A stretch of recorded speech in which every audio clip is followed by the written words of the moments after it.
Good afternoon, everybody, and welcome to our July Impact Tour. I want to thank you all for joining us today. My name is Jessica Safransky-Schott, and I'm the Chief Operating Officer here at United Way of Racine County, and we are so glad to have you with us today. Our Impact Tours are a monthly lunch and learn series that highlight the work of United Way of Racine County and our impact partners. You probably got a notification that we are recording today's session, and we will have that available for everybody within the next day or two, so that those who aren't able to join us live or would like to review the information would have the opportunity to do so at any time. Please use the chat function when you're with us today if you have any questions, and we will respond to those at the end of our conversation today. United Way of Racine County fights for the health, education, and financial stability of every person in our community. And this year, as we celebrate our centennial year, we are excited to have these Impact Tour conversations with some of our longest tenured partners. And today, we are joined by some staff from BeLEAF Survivors. So let's get started. Joining me today are Karen and Samantha. Let's start by having you introduce yourselves and tell us about your organization, which has been around for a long time, but has not always been called BeLEAF Survivors. Correct. Well, Sam, I'm going to have you introduce first, because then I'll go into talking about the agency. Sure. So I'm Samantha Sestacek. I am the program director of BeLEAF Survivors, and I have been with the Sexual Assault Services program, which we'll be talking about today, since 2005. All right. And I am Karen Featherston. I'm the executive director of BeLEAF Survivors, and I have been with the SCAN program of BeLEAF Survivors, 22 years now. And acting as executive director of both SAS and SCAN programs under BeLEAF now for a year. So that's very exciting. So yeah, it's kind of confusing because BeLEAF is old and BeLEAF is new. I mean, our services have been around for a long, long time, but the name is kind of brand new. So let me introduce you to BeLEAF Survivors' mission and our vision. So our mission is to provide a safe and compassionate environment to promote hope and healing after sexual assault by lifting, empowering, advocating, and fighting for survivors, their allies, and therefore the community as a whole. Through education and outreach and collaboration, we want to shift the culture that perpetuates sexual violence. So our vision is to have a society that is free of all forms of oppression, and that sexual violence just doesn't exist. A society where culture and consent and everybody knows their bodies, their identities, their minds, their spirits are valued and respected. So that's kind of the foundation of BeLEAF Survivors. And we launched as an agency on July 1st of 2021. So we just celebrated our anniversary. And BeLEAF Survivors is a new agency that houses two programs that have been in the Racine community for decades. We have Sexual Assault Services and Stop Child Abuse and Neglect. So do you want me to go into some of those services, Jessica, or do you have a question that's more pointed for me? Yeah, please tell us about those two programs that people have probably heard about, but maybe don't quite know how they work. And then we can dig into sexual assault services a little more deeply too. Absolutely. Yeah. They might know about them. They might have used the services at one point or another. So Sexual Assault Services has been active in the Racine community for about 25 years now. And they are deemed the sexual assault service provider for Racine County by an organization, WCASA, which is the Wisconsin Coalition Against Sexual Assault. SAS is the only program in the county that's dedicated to the full continuum of the services for needs of sexual assault victims, from the time that they are victimized until the time that they can get through their healing process. Now, SCAN has been in the community for about 40 years, believe it or not. Next year will be their 40th anniversary in Racine. And what SCAN does is it stands for Stop Child Abuse and Neglect, and it provides school-based child abuse awareness lessons to children in Racine County. Preschoolers, kindergartners, 2nd, 4th, and 6th graders. And the goal is to go in and teach kids what abuse is, what to do if it happens, how to get help, and also importantly, that abuse is never, never, never the child's fault.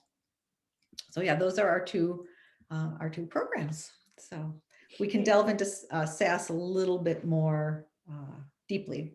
Yeah, let's do that. So who is served? What are some of the services you provide? When you say you talk about a continuum, I don't think that maybe somebody who hasn't been impacted by this or been part of a process responding to somebody who has been a victim would quite understand what that continuum looks like. So maybe tell us a little bit more about the really wide range of services that you provide.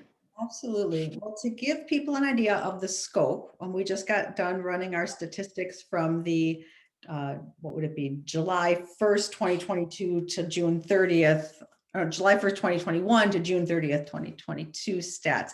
And SAS served 1,126 individuals in Racine County during that year. About 75% are in the city of Racine, about 25% are in the county, because we do have services out west of the I as well. It ran the gamut between kids under the age of 5 to adults over the age of 65. So just about everyone, male and female. Some people think that maybe we just serve women. No, we serve men too. More women, about 70% female clientele and about 30% male across all different sorts of demographics. But the services that we provide, if you think of our name, BeLEAF, people wonder why leaf and not leave, like BeLEAF Survivors. The leaf it stands for sort of an indication of what our services are. So the L represents lifting. We are lifting, empowering, advocating, and fighting for survivors. Lifting to me means our crisis intervention services. So we do have a 24-hour helpline. It's 24/7, 365. That if a survivor's out there, they need support, they need someone to talk to, they need referrals, they need to get hooked up with therapy with us or others of our services, that phone will be answered either by a staff member or by a trained volunteer. And so they will get that crisis intervention. Also, if a survivor shows up at the emergency room, if they've just been assaulted and they're there for a sexual assault nurse exam, we will have whoever has the phone that day in a 24-hour cycle go and meet that survivor at the hospital and be there to support them, give them information, and again, tell them about our services so that they know that there are people out there that are available to help. So that's what I think of as lifting. When people are down and at their worst, we're lifting them up. E is for empowerment. We empower survivors, and I think of that as our counseling. So we do have counseling available to individuals, couples, families, groups, for survivors and for their support people, which is very important. All of the therapy we do is provided by 2 master's level licensed therapists at our Racine offices in Racine and also in City of Racine and at Loving out in Burlington. We also do offsite counseling at schools, correctional institutions, and other offsite locations. The A is for advocating. So we do personal advocacy, legal advocacy, family advocacy. If survivors need help getting public benefits or intervening with an employer after their assault or their landlord or helping to secure employment or housing services, we can direct them to those. We do legal advocacy so that if a supporter or a survivor needs support navigating the legal system, if they report their crime and they need help figuring out what does this mean, we will go with them to report to the police. We will go with them to court if they want support. We will go to court for them if they can't get off of work or don't want to be there for some reason. We can go in their place and then give them updates. And then family advocacy we do at the Child Advocacy Center in conjunction with Children's Hospital. We have a dedicated staff member who will go out if a child is there for an exam, and she talks to the family about services, support services that are available, resources, and just basically help them know what's going to happen next. We don't do this every day, as individuals, so we need help kind of guiding through that. And finally, we have fighting is the last letter in BeLEAF. Fighting is our outreach and our education. Outreach, making connections with other agencies to know who we are so they can refer people to us, and education so we can hold public events and educate people about sexual assault and why it's important for the community to be aware of it, developing that culture of consent and support of survivors. I know that's a lot. It's a lot. When you say a spectrum, you Yes. really mean a spectrum. And it goes from prevention with the SCAN program Yeah. all the way through crisis intervention and long-term therapeutic intervention for healing. Yeah. And you are a small but mighty team, right? How many staff do you have? We have 8 staff. SAS has 6 and SCAN has 2. Wow. And you serve the entire county. Yes, we do. And thousands of students every year through SCAN and thousands of community SCAN members. was through about SAS. 7,000 some students last year. Wow. From SCAN. Wow. So no small feat. Mhm. We are proud to be a partner with BeLEAF and SAS and SCAN in the work that you do because it's so critical. Can you tell us a little bit from your perspective, what is a benefit to you being a partner with United Way? Well, I think there are several. And first of all, partnership opens us up to opportunities for funding outside of United Way's pool. So things like the training and technology fund that we were able to access and get us all like new computers that actually were within this millennia, and a color printer. It just makes us feel, oh, we're all professional now. So that was a really good perk. Also having that, the Equity and Innovation Fund is nice as well. But aside from funding, we do get support with volunteers through Days of Caring that are organized through United Way. Also, other times during the year, we'll get contacted from United Way saying, we have this group that's really interested in doing a service project. What do you have? So for example, in about 2 weeks, we have a group from Johnson coming in and we're replacing some carpet in our office. And they're going to help us move furniture and rip out carpets so that we didn't have to hire somebody to do that part of it. So that's really great. And we're also hoping during Day of Caring to have some people out to kind of beautify the outside space of the office. One of my initiatives since we launched as BeLEAF is that survivors deserve to heal in pretty places. Just because our services are free, which they all are, doesn't mean that they should have to feel like they're second class. They should get first class services. Sure. And so also just the support and the advice that we've gotten, especially as we've launched as a new agency, and the camaraderie between BeLEAF and United Way and the other partner providers, it just feeds into that whole we're great individually, but we can go farther together. So I think that really is part of it. Yeah, absolutely. I've been with our organization not quite as long as you've been with yours, but can think way back to when I even started knowing how impactful the programs that you run are and how important they are. And now, as a parent who has school-age children, they've come home and talked about things that they've learned through SCAN. And so you can really see kind of that very beginning part of that continuum, that prevention, and have kind of experienced it through my children's eyes.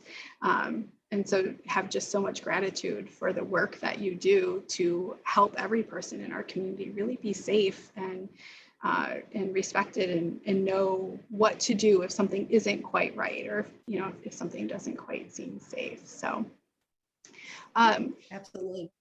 One thing you mentioned just a moment ago is that all of the services are free to your clients or participants. So United Way is obviously just one of many funders that you have. Can you talk a little bit, is there state or federal support, or how do programs like this exist in our community? I've talked a lot, so I'm going to let Sam take that one. I can do that. So we are almost exclusively grant funded, and we do have funding at the federal, state, and local level. So we have a number of funders who come together to allow us to provide all of our services free of charge. So at the federal level, we are funded by the Victims of Crime Act grant. We are funded at the state level by the Sexual Assault Victim Services grant. And then at the local level, of course, United Way, as well as the Racine Community Foundation.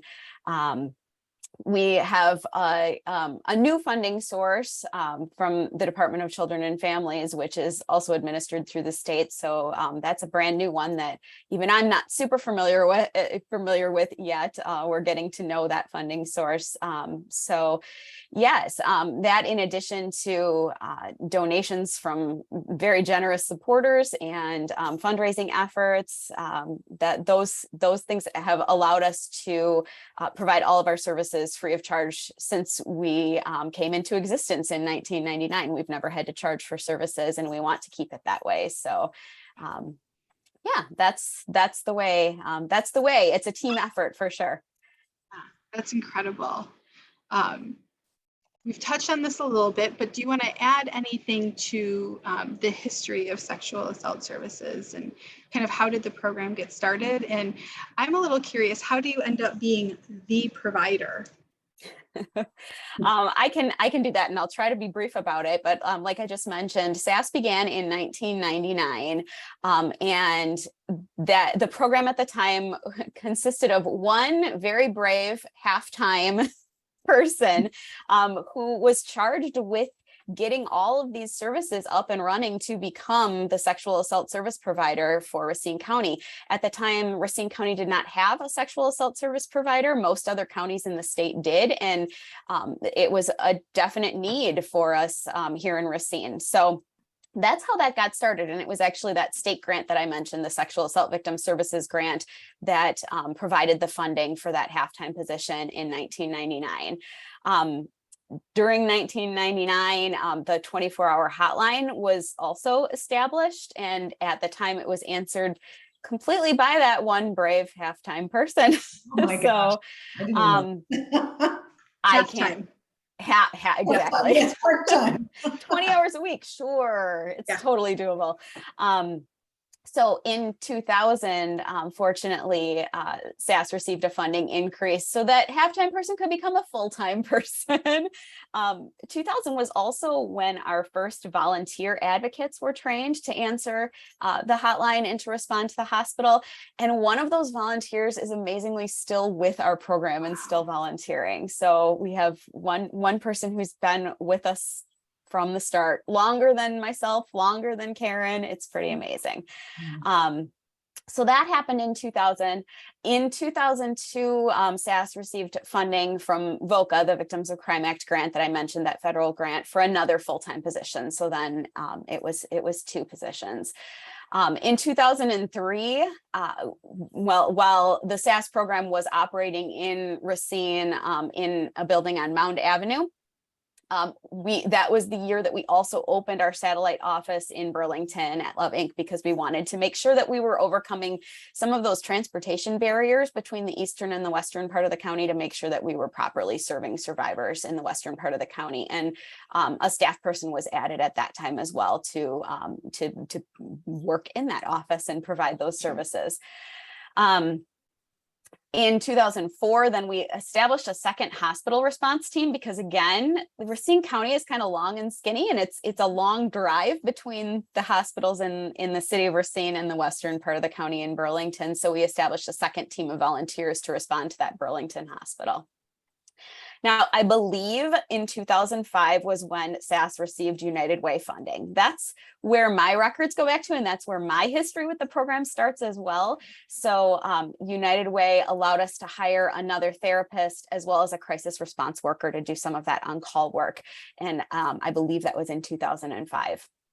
Between 2005 and 2016, we added a number of other staff positions as well, bringing us to a total of 6 paid staff in the program.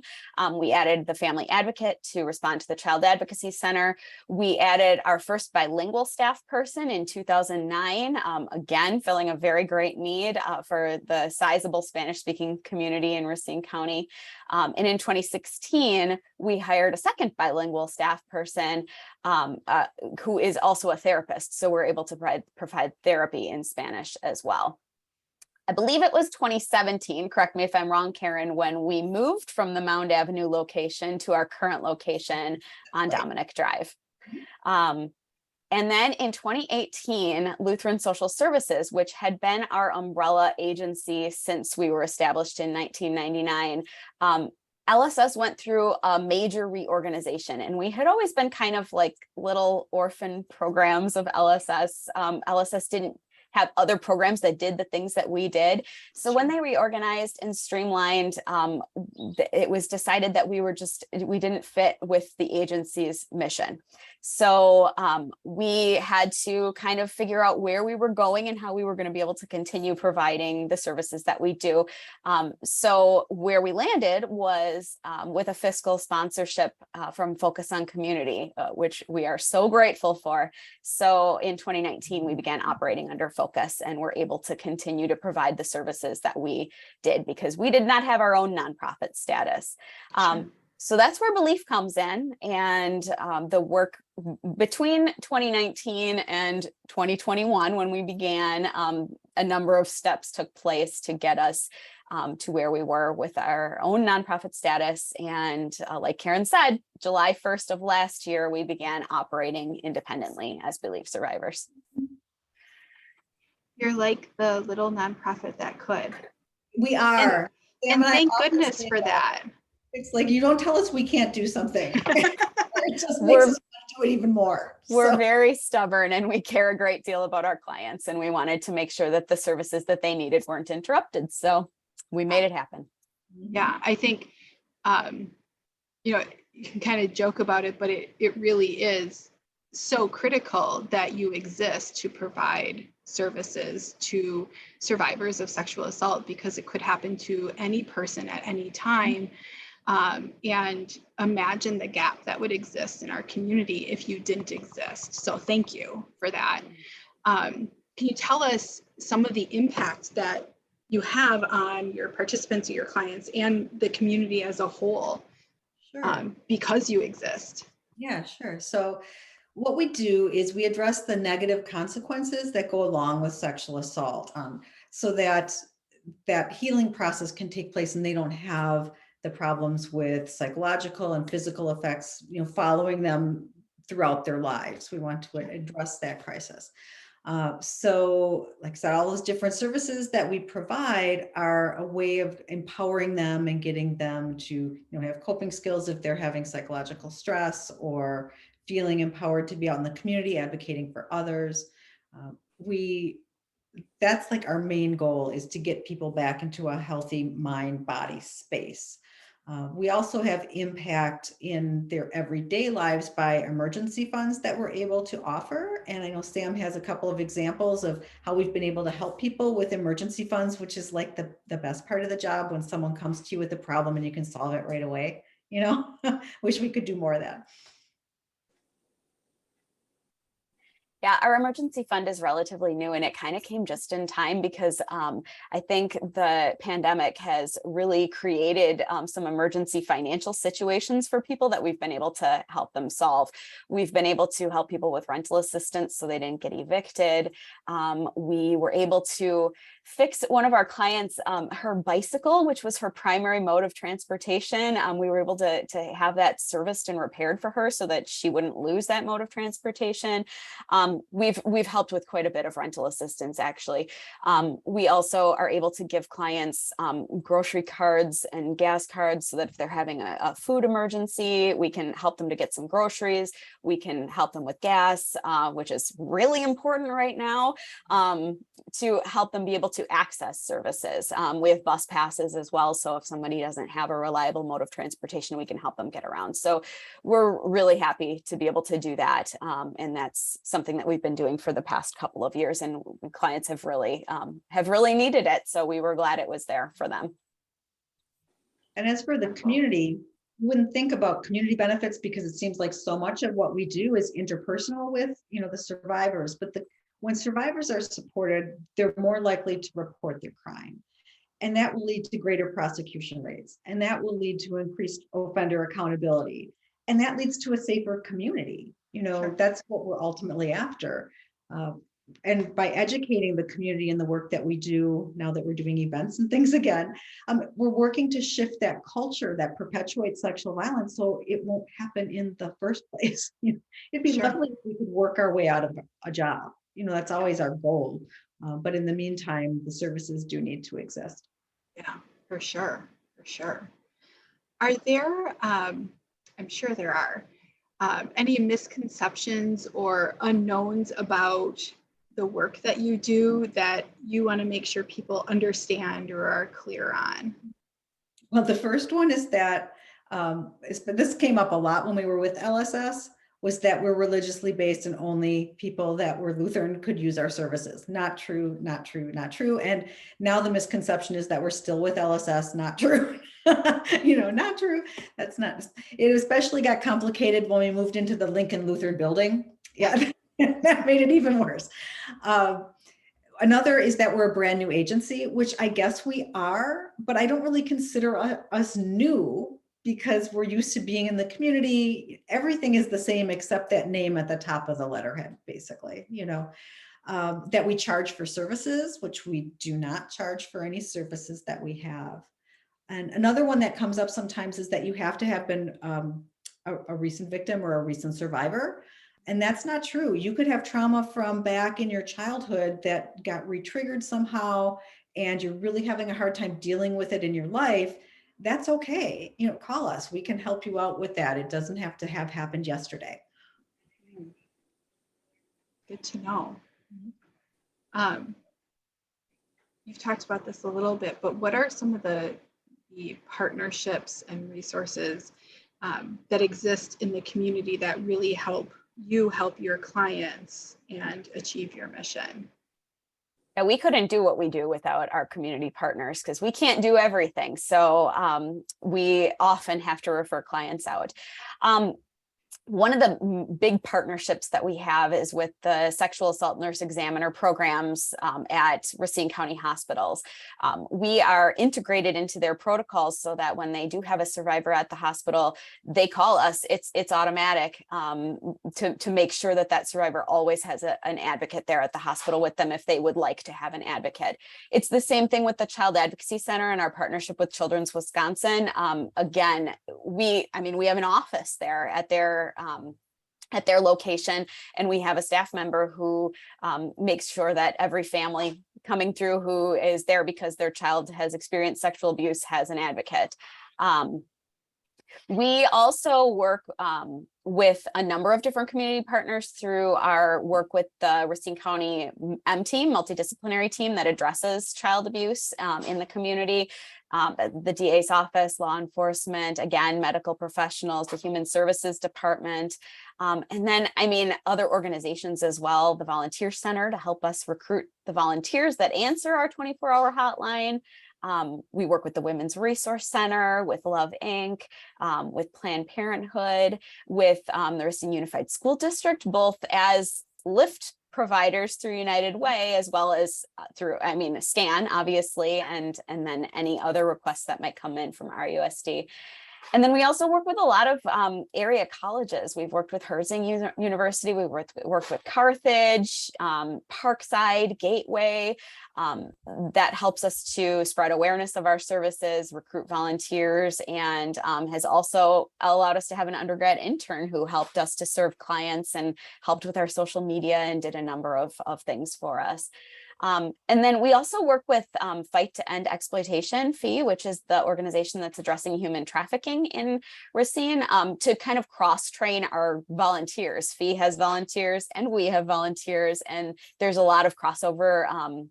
There can be a lot of crossover between the things that we do. So we decided that it was good for us to work together and make sure that our volunteers are trained in a well-rounded way. And then, there's just countless other community providers, mental health providers, help with housing and those kinds of things that we refer out to make sure that our clients get the services that they need. If it's not something that we do, we don't just say, sorry, we don't do that. We try to connect them with someone who does.